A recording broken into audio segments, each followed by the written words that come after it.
Hello, my darlings. Hello, ladies and gentlemen. Of welcome to Hafiz TV. I'm your host Hafiz, and I hope you're having a wonderful and interesting day. What's going on here? Oh no, it's okay. It's all good. It's all good in the hood. I hope you can all hear me. Let's do the customary sound check. Let's do it. Let's do it. I say. Uh, okay.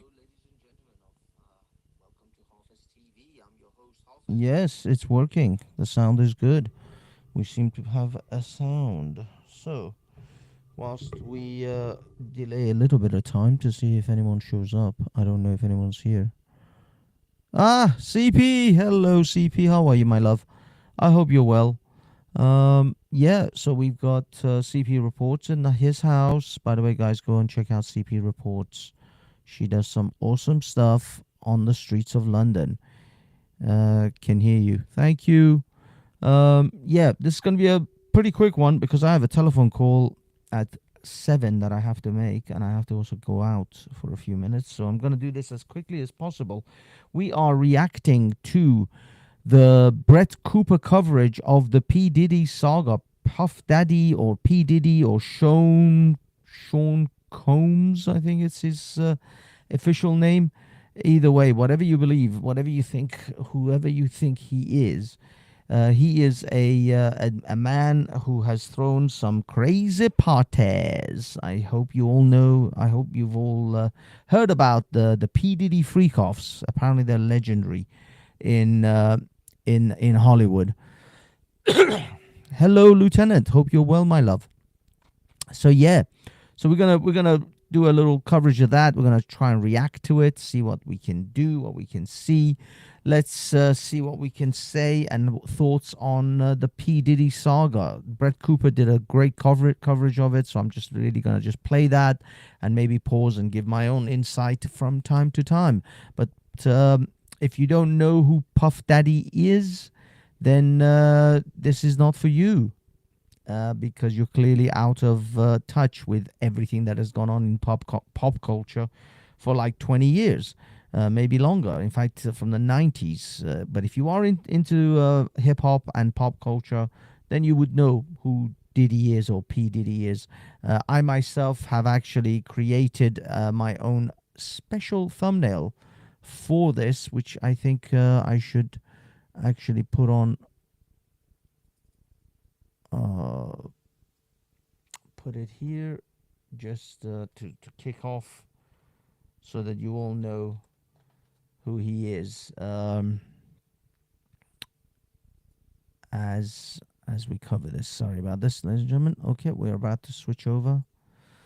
Let us switch over. As you can see, uh, this is a very interesting, if you like, cartoon or not cartoon even. This is actually just a very interesting little clip that uh, it's like a game. It's like a Mortal Kombat game. They call Puff Daddy. He has all these alter egos. He has the Lubra King. He has Predator, the Diddler, and the last one I don't know. It's something like Nine Nights at Diddy's or something. And as you can see, he's holding the Diddy oil because he is the Lubra King. So yeah, let's just go straight to Brett Cooper's coverage of this thing. It's great stuff. There's some really interesting stuff that she's talking about in here.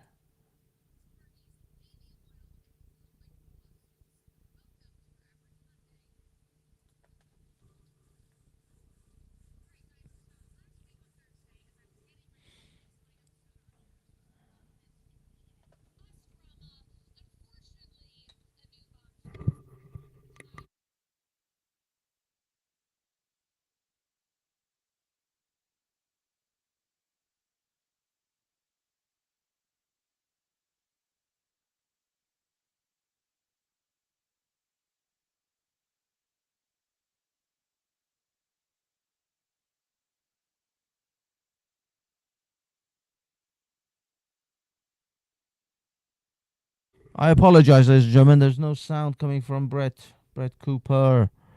Why? Why no sound, Brett? Why is it always a pain in the ass with this damn thing?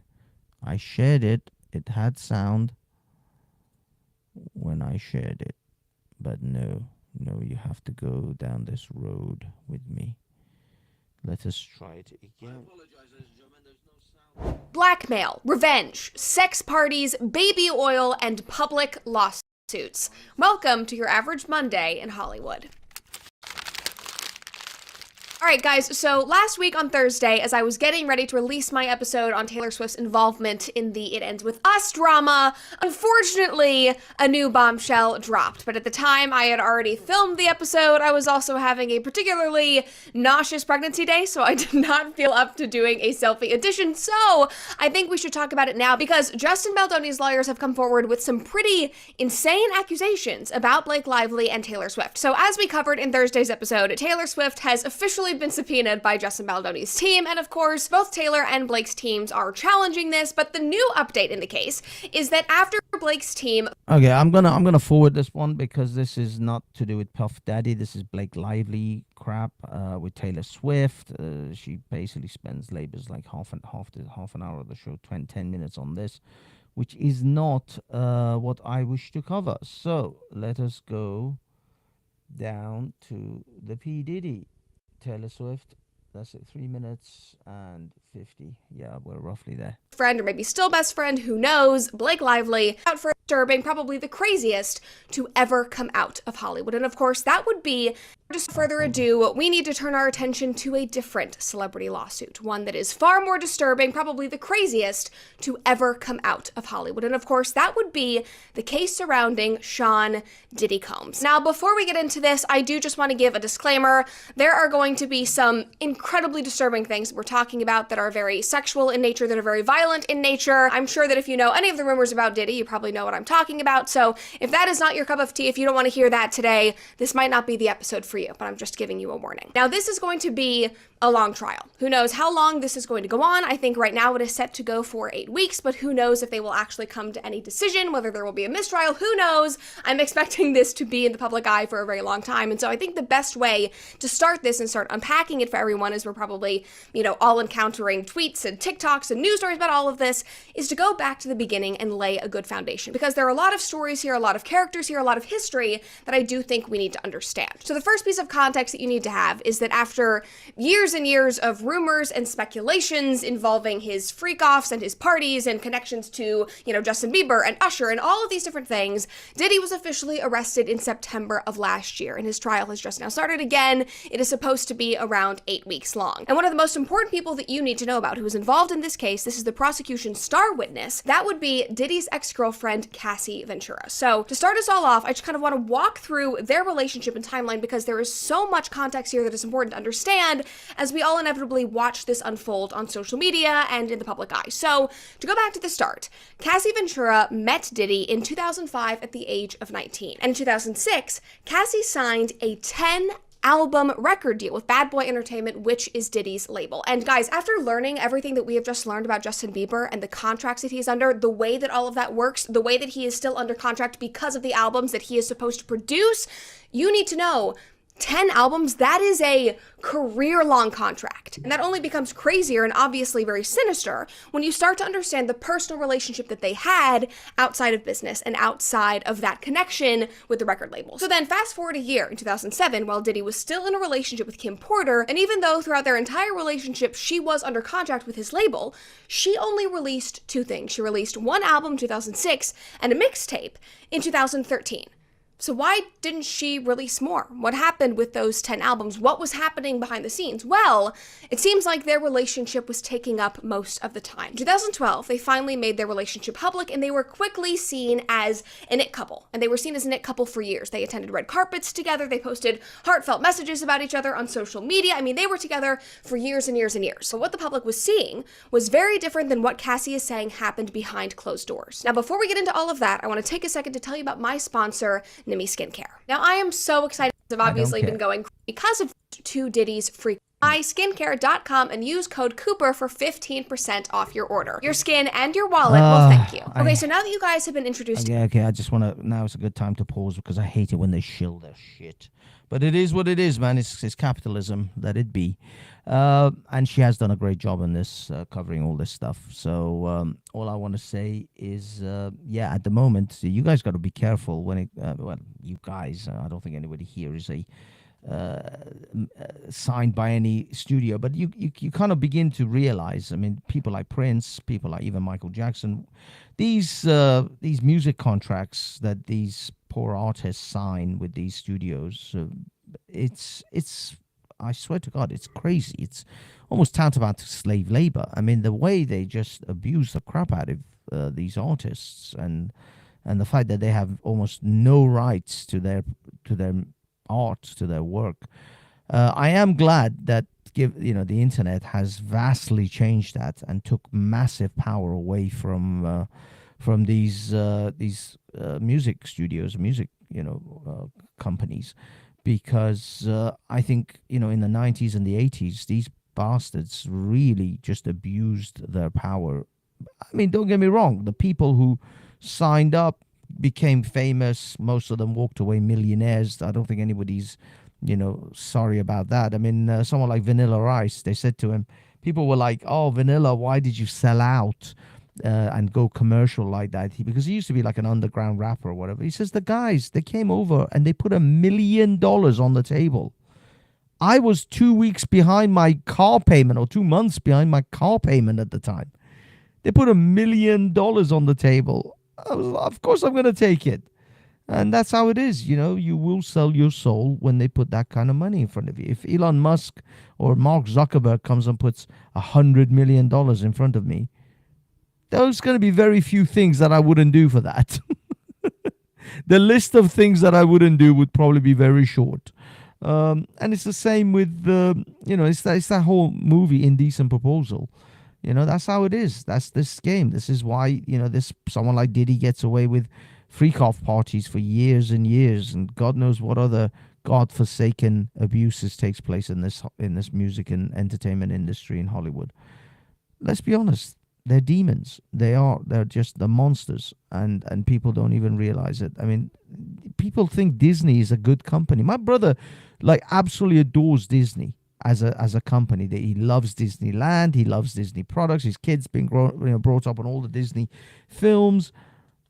Disney is an evil corporation, absolute evil. They are the very spawn of Satan, and yet, there they are with their Marvels and their Star Wars and all the other, Lion King and all that crap. All your childhood is built around a movies produced by this monstrous, devilish corporation, but no one cares. No one cares as long as they can, watch Aladdin again one more time. Anyway, I digress. Let's go back to this other monster who was also, I would imagine, very much supported and protected by the key monsters because he was a provider of these things. He's just, I mean, I'll be perfectly honest. I'm not here to exactly, ask you to be upset or have sympathy for P. Diddy.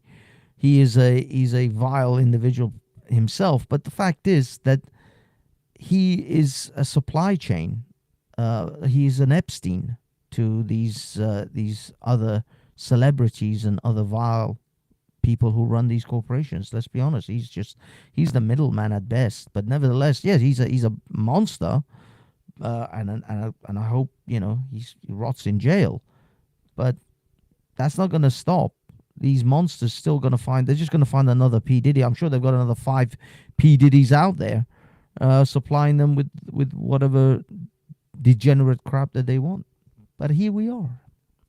To Cassie, we can all be introduced to Diddy's freak-off parties. And in 2008, when Cassie was only 22 years old, Diddy first asked her to partake in what is now known as a Diddy freak-off. And he framed this as this voyeuristic fantasy, explaining that he wanted to watch her engage in sexual activities with another male, specifically an escort that he would bring in while he directed the encounters. And these freak-offs happened at various times in different locations around the world. They were elaborate. They were produced sex performances between Cassie and male prostitutes that Diddy arranged, directed, masturbated during, and more often than not, electronically recorded. Now, according to Cassie, these freak-offs would be 36 to 48 to 72 hours, and the longest went on for 4 days. He was producing these sexual activities between her and other people, as he sort of engaged and directed all of this for 4 days. 4 days. 4-day long P. Diddy party orgies. Dear God. I mean, of course these people were on drugs. There is no way that these people were normal during these periods. Because I know people who've done the devil's dandruff, the Colombian snow, and yeah, they went out to parties for 2-3 days. They started partying from Friday, didn't sleep until sometimes Sunday. I was with them. I didn't do it, I'll be honest with you, but I was with them at part of those periods. Like, I met up with them on a Friday, then I met up with them on the Sunday for drinks or whatever as friends. And I was like, guys, why are you sweating so much? They were like cold sweats. And he's like, yeah, because I haven't slept since Friday. When I saw you on Friday and I left you, I haven't slept since. It's insane. It's absolutely insane. This is why it destroys your body when you get older, though. It absolutely destroys your body. Well, you know what I mean, Miss Lieutenant. It is lols. Sorry, it is the devil's dandruff. Straight. Now, these freak-offs continued for years, and Cassie and Diddy did go on a break in 2011, but they got back together, and these freak-offs just kept continuing. And I want you guys to think about this, because it is not just about what happened behind closed doors, but how these doors were able to stay shut for over 20 years. Because based on what we're all learning in this trial from the testimonies, from everything coming out, is that these freak-offs often took place in relatively public areas. Like, they took place in hotel rooms, where Diddy's activities would go so far as to destroy an entire massive suite, requiring the entire place to be fully renovated, fully gutted, and fully redecorated, and the public didn't hear any of it. He would be caught on security cameras, and that footage would never come out, and no one would ever say anything. How was this such an open secret for 20 years, and it is just now coming to trial? Now, moving forward a little bit through all of those years, in 2018, Cassie and Diddy officially announced to the public that they had finally officially separated. And Cassie then, very quickly after, began dating the trainer that Diddy had hired and assigned to her during their relationship. Take a look at this TMZ article from 2019. Diddy sources say that Cassie betrayed him by sleeping with her trainer she calls BS. Now, at the time, Cassie's team denied all of these allegations, and they were insisting that they started dating after their breakup, but obviously Diddy felt betrayed and he was angry. And Cassie has now alleged that after the breakup, he came to her apartment and he raped her. So even though their breakup was final in the public eye, there were still things happening behind closed doors. Now, another piece of context that you'll probably see throughout this trial is that Cassie ended up marrying this trainer, and his name is Alex, and they now have multiple children together. And right now, during this trial, while she is testifying, she is 8 months pregnant with, I believe, their third child. Now, fast forward to 2023, that is when Cassie finally filed a lawsuit against Diddy, as you can see here. One article reads, music mogul Sean Diddy Combs faced a lawsuit by singer Cassie Ventura that accused Combs of using his position of power as a music executive and wealth to abuse Ventura for nearly 10 years. A day after it was filed, the two reached a settlement on November 17th. Now, by this time, obviously, Cassie was married, she had 2 children, and the reason why she filed this lawsuit is because she started having flashbacks because of the trauma that she endured during this relationship, and she just could no longer take it. At one point, according to the stories that she has now told, she asked her husband Alex if he could do this without her and be a single parent. She said, quote, "I couldn't take the pain." She basically said that she wanted to walk right out the front door into oncoming traffic, and the only reason why she didn't do that is because her husband convinced her not to. And this prompted her to go get help to work through all the trauma that she had endured during this relationship with Diddy. Now, through going to therapy, she started unpacking all of this, and she began writing down everything that she had endured until she had an entire book full of this abuse. And finishing that book is what finally inspired her to take action. Quote, "I wanted Sean to read it, to understand. I don't think he understood. I was begging for sorries. I wanted him to understand the pain that he put me through." And even though she was begging for sorries and she wanted to leave, nothing ever happened. And so years later, all she wanted was some kind of apology and acknowledgement of everything that he had put her through. Now, He knows what he put her through. He's not stupid. He doesn't give a shit. These people are amoral or actually, I would say maybe even immoral. But the fact is, yeah, he doesn't give a shit. P. Diddy is an intensely selfish individual. Most Hollywood types are. I think it is a character trait, actually. You have to be a bit of a narcissist and intensely selfish if you think, if you want to put yourself out there. I mean, when you go on screen, I mean, to want to see yourself on a movie screen. Don't get me wrong, I love to be in a movie. That would be amazing. If I could have like be in like a Lord of the Rings or a Star Wars movie, that would be amazing. That's just the kind of shit you want to tell your grandkids or something when you're older in life, or just have it as a little moment that you put your little you put your little stamp on history, because those movies will be played for hundreds of years. So I suppose, yeah, everybody wants to be remembered. Everybody wants to be Achilles, as Achilles, said to the kid when the kid said, "I wouldn't want to fight a big man like that," and he says, "That is why no one will remember your name." So yeah, everybody wants to be remembered, and maybe that's what it is. But overall, to want to continually do these, be in the spotlight and constantly be in the spotlight, you have to have narcissistic personality type. I'm sure of it. There's no way you can be just normal. But yeah, Diddy knows what he was doing. He wanted. He's not gonna. He has no remorse for this, because he doesn't care. If he did care, he wouldn't do this to her over and over again. At the time, she did send Diddy this book, but he and his team, they did not take her seriously. Then she offered to sell this book to him for $30 million. He said no again. So that is when she made the decision to sue him. She filed the lawsuit, which then settled for $20 million in 24 hours. And that lawsuit is then what sparked $20 million in 24 hours. He settled a $20 million lawsuit. Well, he settled a $30 million lawsuit for $20 million in 24 hours.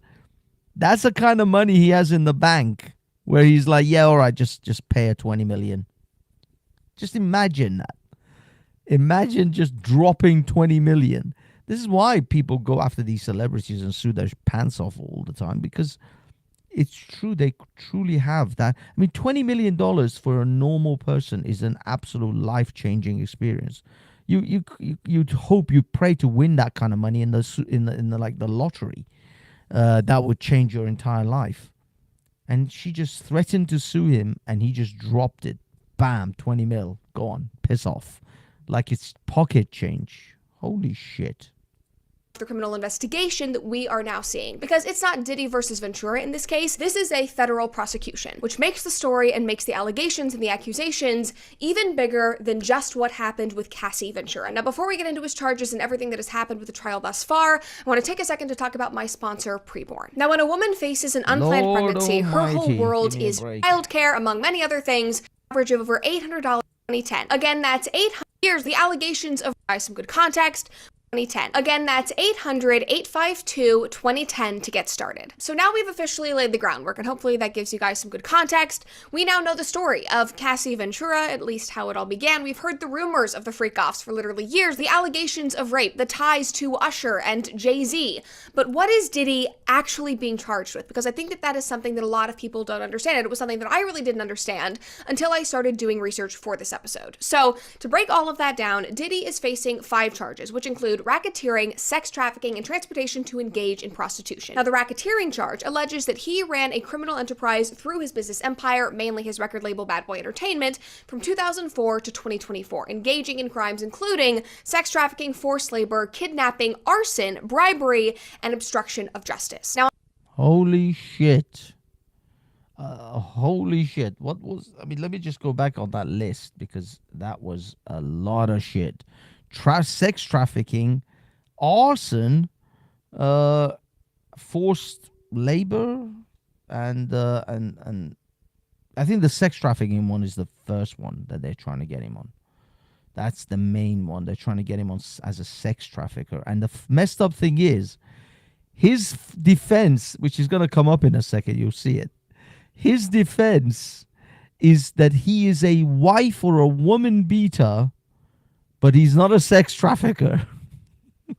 Because if he can make the jury believe that he's just a bad, terrible person that's a woman beater, but he wasn't a sex trafficker, he'll get off this. He will get off without any sentence because they can't. The prosecution is going for sex trafficking, the arson, and all the other stuff. I'll be honest, given all the charges, I don't think he's going to completely get off without doing prison time. I mean, he's doing prison time right now, which will probably be counted as time served once all this is over. But the fact is that he's not going to get off just not doing any time at all. He's definitely going to do time. And he's, I think, prepared for that anyway, because he paid off his Florida house like outright before any of this shit happened. Because in apparently in Florida, your properties can't be seized by the federal government, whilst in other states they can. So he's put a lot of his money in, like hidden a lot of his stuff in Florida. God knows the house is probably jam packed full of gold bars and Van Goghs. Bad Boy Entertainment from 2004 to 2024, engaging in crimes including sex trafficking, forced labor, kidnapping, arson, bribery, and obstruction of justice. Now, on top of that, he is it's at least 6 different offenses. Facing 2 counts of sex trafficking, where he is accused of forcing women into commercial sex acts, including 2 counts of sex trafficking. Organizing these freak-offs using drugs and violence and threats to ensure compliance. And the last 2 counts are involving him transporting women across state and international lines for the purpose of prostitution. And I really think this is important to lay all of this out, because if you read the headlines and you see all the stories about Diddy and Cassie, you might think that this is some, civil lawsuit between the 2 of them about their relationship, but this is a criminal investigation on the basis of sex trafficking. That is what they are accusing him of. Which takes us into the next thing that I think we need to break down, which is his legal team, because guys, it is stacked. Now, there are at least 8 people on his legal team, at least that we know of. The heavy hitters include a man named Mark Agnifilo. Hopefully I am saying that correctly. He is most famously known for defending the NXIVM leader Keith Raniere. If you guys have not heard that story, that cult, it is truly, truly insane. There's a whole podcast about it, but that is the man who defended him. Now, next up on his team is a woman named Tenny Garagos. Now, interestingly, Tenny's father is also an incredibly powerful celebrity attorney, and his past clients have included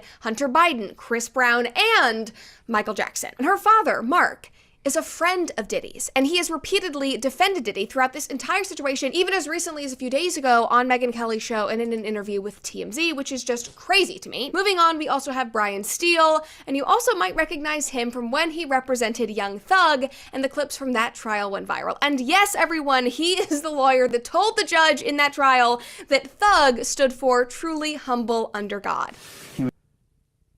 He defended a rapper called Young Thug. And in order to, oh my God, the balls that lawyers have is incredible. It's incredible. Listen to this shit. Listen to this shit. Judge in that trial that Thug stood for truly humble under God. He would be truly humble under God. Holy shit. Holy shit. This is like when Andrew Tate said his PhD degree, and it's the pimping hose degree. PhD. This is truly humble under God. This is when a lawyer argued for some rich kid who was drunk driving that he had affluenza. So he didn't know what he was doing because he was so affluent that basically he was such a spoiled little shit that he didn't really realize drinking and driving is bad. Dear Lord Almighty, truly humble under God. The cojones on these lawyers. I'm amazed they don't have to walk around with like a wheelbarrow to carry their testes. That Thug stood for truly humble under God. He would be truly humble under God.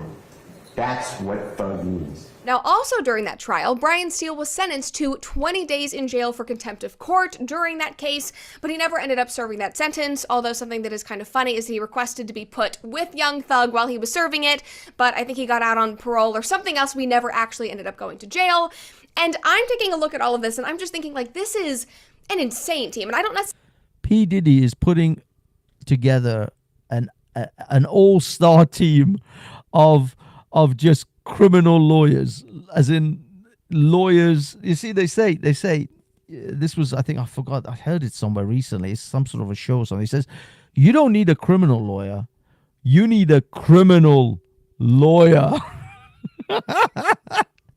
This is the real life Just Call Saul. That's what this is. The Just Call Saul is a documentary of these fuckers' lives. You see, not only we have the monsters doing the monstrous shit that they do, like Diddy, like Epstein, then we have these fucking lawyers that go to bat for them, and they get paid, I would imagine, millions. They all come out of this multimillionaire, I'm sure, after this, because these lawyers are not cheap. They probably charge several thousands of dollars an hour. So yeah, they're gonna come. Everybody's gonna come out of this looking very, very rich. Even if they lose, the lawyers win. That's how this game works. Even if Diddy goes to jail, they still win because they still get their money. But Diddy's gonna serve time though. There's no way he's not gonna serve time. I'm still convinced the Tate brothers are gonna serve time eventually at the end of all this. But I don't know, man. That whole Romania thing, it seems like that's all sort of falling apart. I mean, the stuff I saw on the Tates, I thought these boys are going to jail. But now, like, they're all running around all over the world. They've been allowed to leave the country now. They were under house arrest, and that turned into only a city arrest, a country arrest. They couldn't leave Romania for a while, and now they're just running around everywhere. So I think that whole the Romania is not a... It's I mean, the lawfare. I mean, I don't know, man. I don't know. The stuff I saw that they had on these guys, if they were going to get them for the lover boy tactic, they literally made videos teaching other people about the lover boy tactic of pimping girls on OnlyFans. So, I mean, these people are just digital pimps. I don't even know why they're running around free in their Ferraris, but there it is. There's justice served. Necessarily mean that in a good way. Like, I don't know if I would want the truly humble under God lawyer representing me in this case. I mean, they truly are media heavy hitters. No, of course he wants that guy, because he knows that guy will do and say anything to get his client off. Of course you want the guy who says truly humble under God, because he is the most corrupt fucking type of lawyer. He will find all the nooks and crannies in order to get you off. He will find every subtext of every law in order to make sure you get off. So yes, he knows that these guys are going to go bat for him 100%. These aren't lawyers of good standing with good, like, conscience. No, these are the thugs of the the judicial system, the law system. So yeah, of course he wants these guys. I would have these guys if I thought I was absolutely guilty, but I needed to get off this shit. They're the ones you want. You don't want an honest lawyer. They're definitely experienced, but they have history. And I'm not sure if that will hinder or help Diddy in this case. We will certainly see. Now, on the prosecution side, we interestingly have an all-female team, and that is led by a woman named Marie Comey, who is the U.S. attorney who prosecuted Ghislaine Maxwell. Now, it is reported that this team has a 90 to 98% conviction rate, so that might not look great for Mr. Truly Humble Under God over there on the other side. Now, in the grand scheme of things, we know less about this team than we do other lawyers in this very weird celebrity trial world that we're we're all living in right now, which is probably a good thing. Now, moving on from that, we also need to talk about the jury, because obviously that was the very first thing that happened in this trial. It was the very first thing that started going viral last week. They finally decided upon the jury, which is now comprised of 8 men and 4 women, which of course social media was immediately up in arms about, with women who were crying and saying that the men were all going to be sympathetic to Diddy because they were also misogynistic. But guys, like, I just want to take a step back, because like, let's just be real. Like, based on all the stories that we are seeing come out of this trial, everything that we have heard about Diddy, everything that we know about these freak-offs now, based on what Cassie has said, like,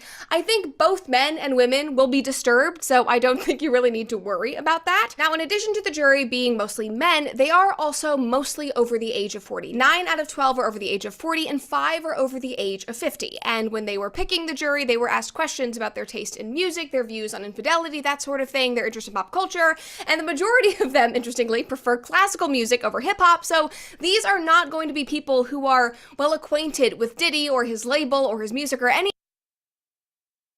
They've picked jurors that listen to classical music just in case they're not going to have any NWA listeners. Anyone out there listening to Wu-Tang Clan? Certainly not Tupac, because a lot of people suspect that Diddy was involved in Tupac's unaliving. So yeah, I guess it wouldn't be any of those guys. But come on, they picked a bunch of juries that listen to classical music. Oh, it's crazy. It's absolutely crazy. Of these stories, which is probably a very good thing. Now, on top of that, 7 of these individuals also work in more analytical fields, or did work in them in their career, because they're like 70 years old, so by now obviously retired, happily living at home, listening to their classical music before they pulled out of their recliners to be on the jury of this case. Now, based on what I have learned as I've been reading articles about all of this, it's not so much about picking the perfect jury for this case as much as it is about removing people who could be biased or already invested in the case and in the story. So these 70-year-old male classical music aficionados seem to fit the mark, in my opinion. So I am not too concerned about that in the slightest. Now, another thing to note, which we did touch on when we were talking about the charges, is that this trial will be heavily revolved around consent versus coercion and domestic violence versus sex trafficking. Because the prosecution is arguing that Diddy's freak-offs were part of this entire criminal sex trafficking ring, while Diddy's lawyers are arguing that yes, some of his behavior might have been indefensible and morally wrong, but that it was not sex trafficking, that domestic violence is not sex trafficking, and we do have to acknowledge that he is not on trial for domestic violence. Again, this isn't just about his relationship with Cassie Ventura. And I think that this will be hard for a lot of the public and the viewers to swallow, because this seems insane to have to separate everything that Cassie went through with this idea of it being a criminal sex trafficking ring, because we're watching and we're hearing all of these awful, insane things that Yes. This is what I'm saying. This whole thing is, he's basically saying, dear judge, I am a woman beater, I am a woman abuser, I will shit and piss inside women's faces, but I don't sex traffic them. Yes, I am an absolute fucking shit of a man. I am a monster. I am the incarnated demon of Satan's spawn, but I'm not a sex trafficker. I don't do that. I would do anything for a freak off, but I won't do that. he did, but that is legally not what this case is entirely about. And the prosecution has to prove that all of this was not consensual and that it was a criminal enterprise. That is the key term. Meanwhile, the defense has to prove that although these stories and this evidence might make the jury uncomfortable because it is just so awful, everything that they're hearing, they can't judge him for it because it isn't what he's being tried for. So they also have to be able to emotionally separate that from what is actually happening in the trial. And the defense is also already going after Cassie and saying that it really wasn't all that bad and that she could have just left him, that she was not held there against her will, which in my opinion just made her testimony at the start of this trial even more impactful and even more horrifying, because people were quickly reminded that her just walking out the door and leaving wasn't really that simple, as evidenced by footage that was released in May of last year. Now, if you guys did not see that video when it was circulating, here is a refresher. In the surveillance video, Combs can be seen grabbing Ventura and throwing her to the ground. As Ventura lies on the ground, Combs then kicks her twice and attempts to drag her on the floor back to the hotel room. This is the thing. How is it you're beating on your woman whilst holding a towel around your waist at the same time? Did you just take the time to at least put on a pair of shorts? So messed up that he's holding on to a towel around his waist while still beating the shit out of his woman. What kind of... It's hard to take this shit seriously when you look at this shit. Ventura is seen picking up a hotel phone. Combs seems to walk back to the hotel room, then returns and appears to shove her in a corner. Still not actually wearing pants or underwear or anything. Still with the towel around his waist. He's still too busy to wear some sort of underclothing. Moments later, he can be seen throwing an object in her direction. Now, what you guys just saw is a very, very small clip of a 2016 incident where Cassie was trying to leave a freak-off. Yes. And also, this monstrous piece of shit paid everyone off to have this footage buried. He paid off the hotel, he paid off the security, and he apparently, as far as he was concerned, they had already deleted or destroyed all of this video evidence. But obviously somebody kept it, and someone reneged on their promise of getting rid of this footage, and then released it many years later. So yeah, this was supposed to be destroyed. Diddy paid a lot of money to have this buried. But of course, someone will always keep a copy somewhere. She was trying to escape the hotel where all of this was happening, so obviously she couldn't just walk out the door. It was not that simple, and this was the very first thing that the prosecution showed as this trial was kicking off just a couple of days ago. Now, soon after this was shown, Cassie took the stand. She took the stand to give her testimony on days 1 and 2, and she detailed what would happen during these freak-offs and how they were planned. And I know I gave a disclaimer as we started this story, but I'm just going to give an additional one here because this is really where it gets graphic, because some of the things that she shared were that Diddy and male prostitutes would be on top of her, peeing in her mouth until she was choking. That Diddy would have his security take her phone away as punishment. That he would keep her locked up in these hotel rooms after she had faced this abuse to heal. And again, like I said earlier, that these would go on for days and days at a time. Now, when asked about their first freak-off, she testified that she had just turned 22 years old. This was in 2008, when Combs first asked her to engage in the freak-offs, and she was confused and nervous. I just remember my stomach falling to my butt, she said, when asked how she felt about participating. But she added, "I loved him so much." She said that she felt like she could not refuse Combs because she didn't know what no could be or what no could turn into, alleging that the repercussions for disobeying Combs were sometimes violent, per the Associated Press, which obviously we all just saw in video form. "Sean controlled a lot of my life," she said, whether it was her career, the way she dressed, everything. Now, in addition to sharing what happened at these freak-offs, she also shared explicit details about the toll that they took on her body, including UTIs and mouth sores and gastrointestinal issues from all of the sexual activities that she was having to engage in. The UTIs were apparently so bad and so pervasive that antibiotics could not even fight them. Now, during these 2 days of testimony, she broke down in tears. I suppose when you have a lot of people shit and piss in your mouth, it creates a lot of bacteria. And it's yeah. I mean, that's some filthy crap, man. I mean, what is wrong with these people? I mean, you hear about the Instagram models in Dubai, but obviously this kind of shit happens in Hollywood as well, probably all the time, against these poor, young people, young adults, 22-year-olds, 19-year-olds. It's incredible. It's incredible that, I mean, they pissed in her mouth so much that antibiotics couldn't even fight them off. What is this? This is, this is why Jesus isn't coming back. And if he's going to come back, he's going to cut down a lot of people, man. What would Jesus do? Jesus would kill most of these mofos. I swear to God. I mean, I'm not a believer, but if this is human, no wonder God flooded the earth and killed everyone except Noah's family. I get it. I totally understand now. It makes perfect sense. He looked down and he saw these freak-off parties that these monsters were having during Noah's time, and he's like, yeah, we made a mistake, folks. We're going to have to start again. We're going to have to do Control-Alt-Delete on this one. we're gonna have to backspace a lot of these mofos. So yeah, a flood is it. I don't give a shit. Even if they've got babies and pregnant women, they all gotta go. They all gotta go. These freak off motherfuckers. Yeah, we're flooding them.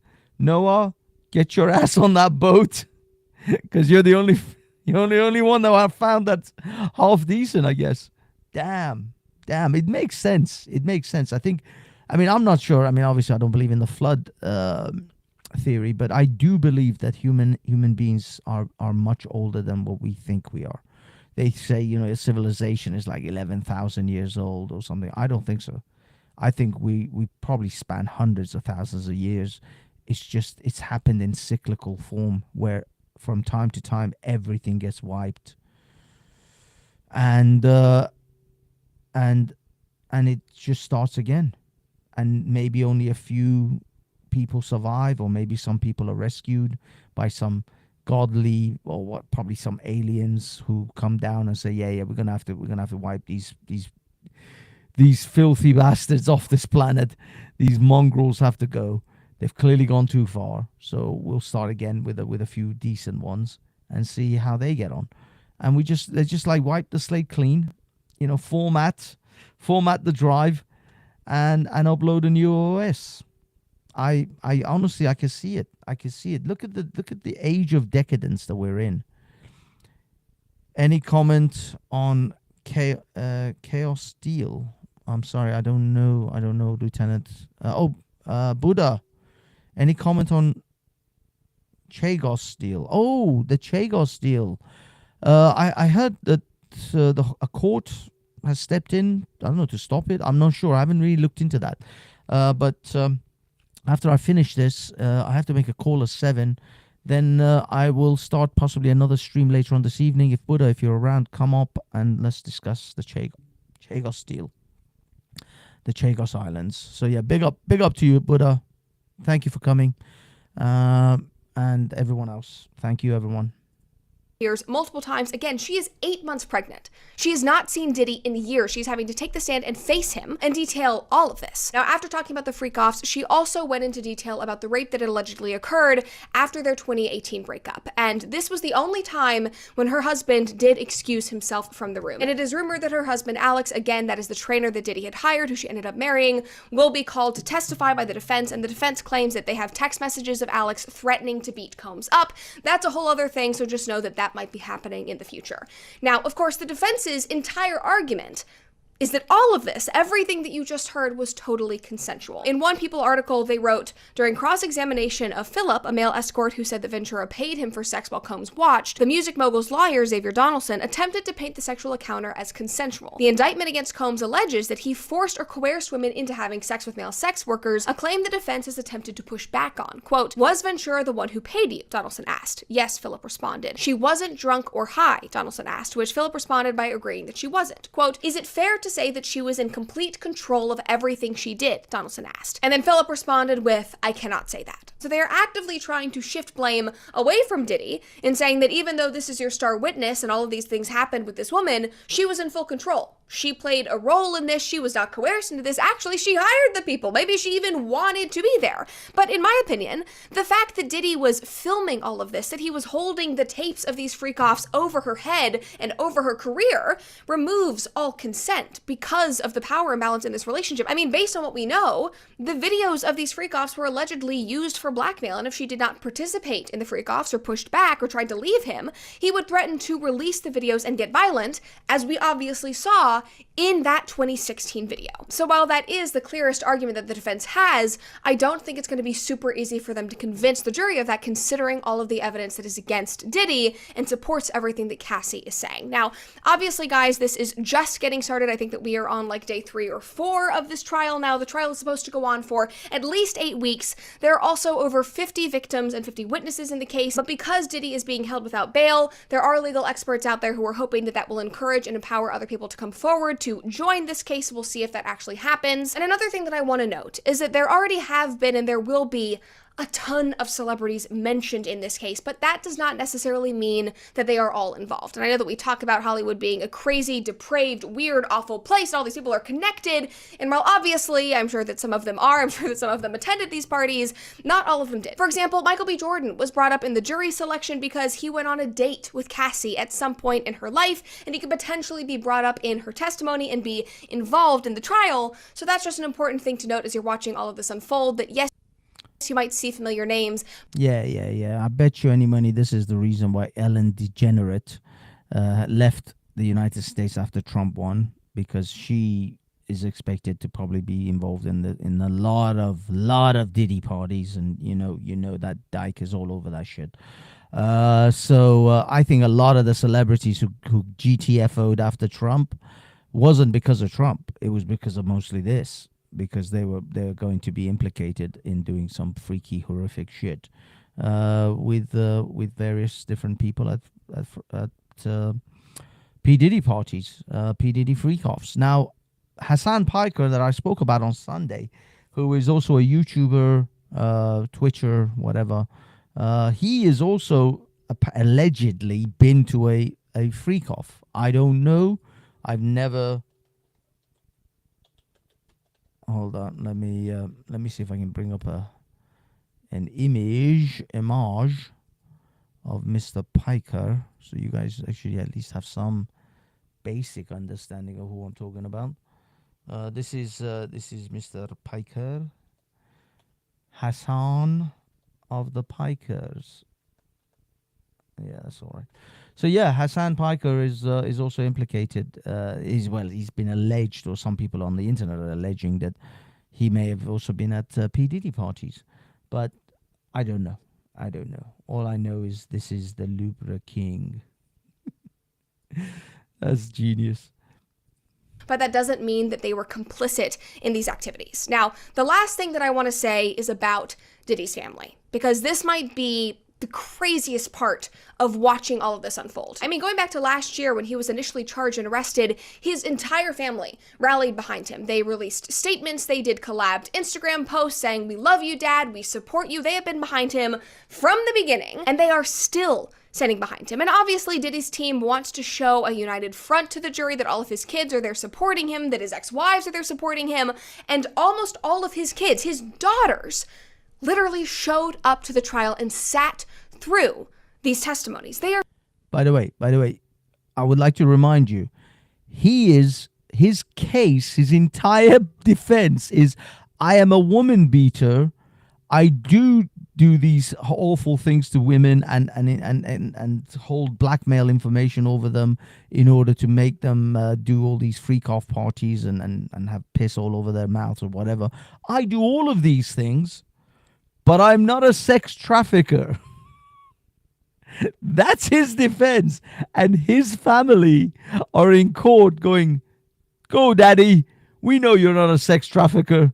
You just peed in that woman's mouth and assaulted her," which is on video. Holy shit. That is his defense. His defense is, I'm a wife beater, I'm a woman beater, but I'm not a sex trafficker. And the family's like, "Yeah, go, Dad. We're right behind you." Fucking hell. They're sitting through all of this. They are hearing everything that their father did. And allegedly, the only time they excused themselves was during a particularly graphic breakdown of a sexual encounter between Diddy and Cassie and a male escort. But for the rest of the time, they were there. They watched all the videos. They listened to all the testimonies. His young daughters are hearing all of this. Like, that's insane to me. And I know that that's like a legal strategy, but this also feels like a humiliation ritual in a way. And his family, again, has repeatedly said that he is innocent of these charges, but obviously they're watching all of this unfold. They know that he has skeletons in the closet. And I don't know, like, relationship-wise, how you come back from that, or why you would even want to. Like, what is the motivation to actually be there? So it will be interesting to see if that support actually remains throughout the entire trial. Just from an emotional or even common sense point of view, I can't imagine that it will. But if it does, I just have to say that I think Hollywood is even more depraved than I could ever imagine that it is. So with all of that, guys, I hope I am leaving you with a good breakdown of the beginning of this trial. Hopefully you have a good foundation as you are seeing all of this unfold and you're watching all the TikToks, because I know that I was feeling bombarded and overwhelmed with everything happening, because this truly is a bombshell trial. But the last thing that I want to say, that I want to leave you with, is that while this case is involving Diddy and is about Diddy, it isn't just about him.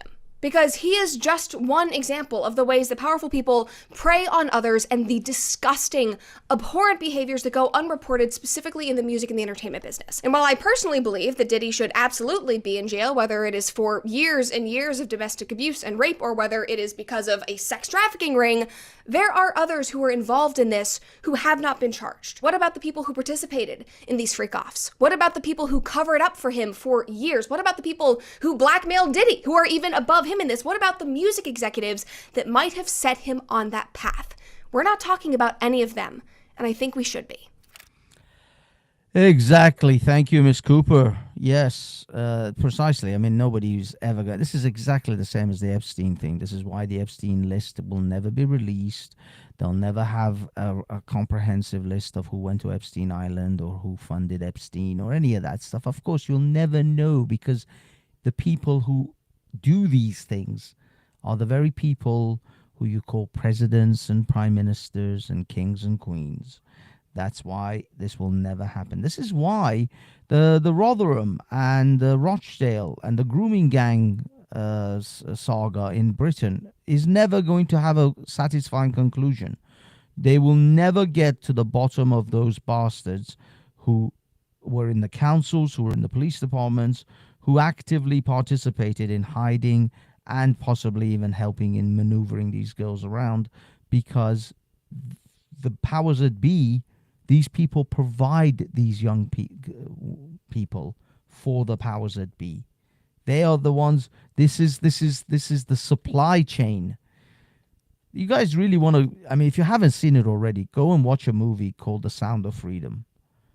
It's a chilling movie, but it's so valuable that movie. And you, by the way, Disney had that movie and sat on it for 3 years, didn't publish it, and then for some, I don't know, maybe accounting or whatever, somebody managed to, for a few quid, sell it to another group called Angel Media. I think they're like a Christian sort of organization, and they released it. So it wasn't Disney shot this. Disney had this. They didn't release it. And then someone else, and maybe it was even a mistake that they sold it. Maybe they intended to just bury this. But for whatever reason, someone bought it. And in fact, it made a fortune. It made far more than it cost to make. But that's it. That's what it is, man. That's what happens. These people there are monsters on this planet who do horrific things with a smile. And then Hollywood positions itself as the moral arbiter of the world.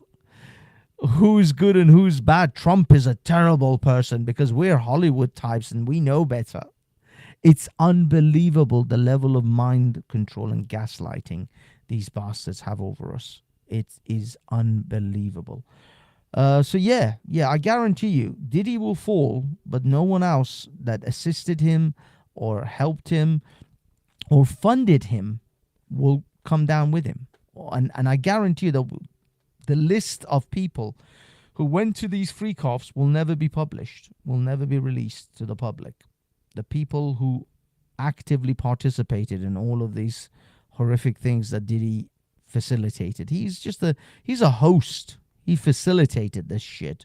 I'm not saying he's not a monster. Absolutely, he's a fucking monster. But there are many, many other monsters that stood right behind him and stood right beside him and funded him and encouraged him and opened doors for him to run these things. And as far as we know, so far, this is all about adult, quote-unquote, consenting adults. I guarantee you there are other younger people involved in this. It's not all consenting adults. I guarantee you, younger people are involved in all of these as well. But it is what it is. Even what's his name? Man, was it Yiannopoulos? Ah, damn, I forgot his first name. Something Yiannopoulos. This Greek British guy who's kind of went on the dissident right, gay guy who used to be gay and now he's Christian straight or some shit.